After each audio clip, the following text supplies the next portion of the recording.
out from Arrow Video, something that's been highly anticipated by a lot of people for a long time in this country, on Blu-ray, is from 1988, the feature film debut of Elvira, Mistress of the Dark, in a film entitled Elvira, Mistress of the Dark, about Elvira, Mistress of the Dark. So it's the Elvira movie from 1988.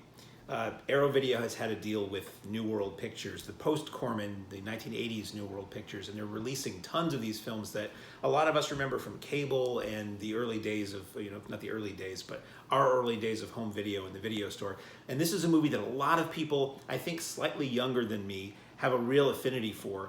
And it's a film that's been really hard to get on video in this country for quite a while. I don't know that it had a DVD release. I know a lot of people were importing releases from around the world of the DVD and the Blu-ray because they just wanted a nice copy of this movie they knew from TV and tape years and years ago. So if for some reason you're unfamiliar with the cultural phenomenon, the cultural icon, the Queen of Halloween, Elvira, Mistress of the Dark, she's basically a vampire character who was a horror hostess in LA in the 80s. She came out of the Groundlings, which was a comedy improv group in LA that also spawned people like Edie McClurg and Pee Wee Herman, Paul Rubens, and other people. And it was a horror hostess show. So she would host cheesy, or if I'd say wonderful, horror films on KTLA, I believe it was, in Los Angeles. The show became popular, got syndicated nationally. She wound up doing ad campaigns for various products. She cameoed in movies like Stroker Ace, all kinds of stuff. She was everywhere. And finally, in 1988, she had her first motion picture. I remember this movie coming out. I don't remember it coming to any theaters near me, but I remember it being advertised in all of the other New World videotapes. And it was kind of hard to escape knowing that this movie existed. Back then, I rented it because I was curious to see it. And at the time, I didn't think very much of it. I never really thought about it again until more recently. More and more people have been talking about how excited they are about this Blu-ray coming out. So this Blu-ray comes out this coming Tuesday. That's April the 28th, I believe.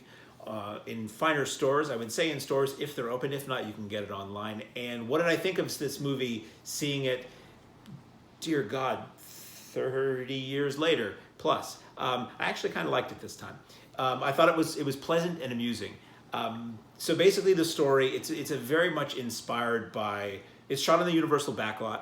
So you see the town square from Back to the Future where the clock tower is. You see that same town square dressed up as this place called Falwell, Massachusetts. No accident on the name of that town.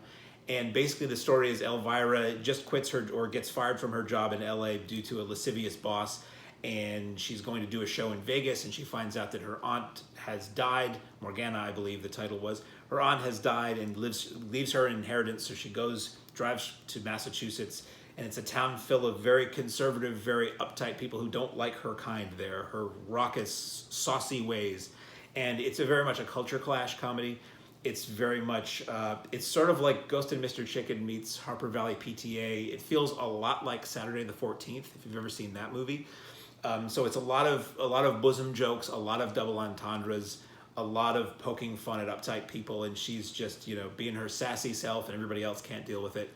And there's the supernatural and otherworldly stuff and warlocks and monsters, and it's pretty amusing, let me put it that way. I didn't love it, but I can see where it's interesting to me because it's a movie that seems like it's the kind of film kids would love, but it has sort of the saucy aspect to it. So probably a lot of that goes over the kids' heads. Probably a lot of it the kids are amused by, and who knows what. But I know a lot of the people who love this film now were people who saw this as kids growing up long ago.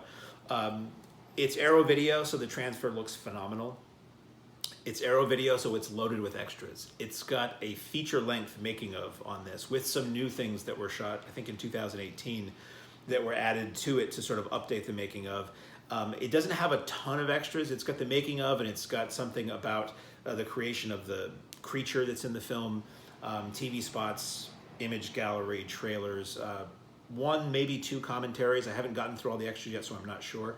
But certainly it's a set.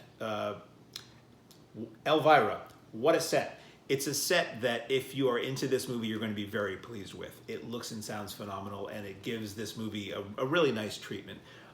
For me, it was mostly entertaining, finally seeing it with sort of adult eyes and getting some of the jokes that maybe flew past me the first time around. Interesting cast. You see Edie McClurg is in it. You see Jeff Conaway is in it.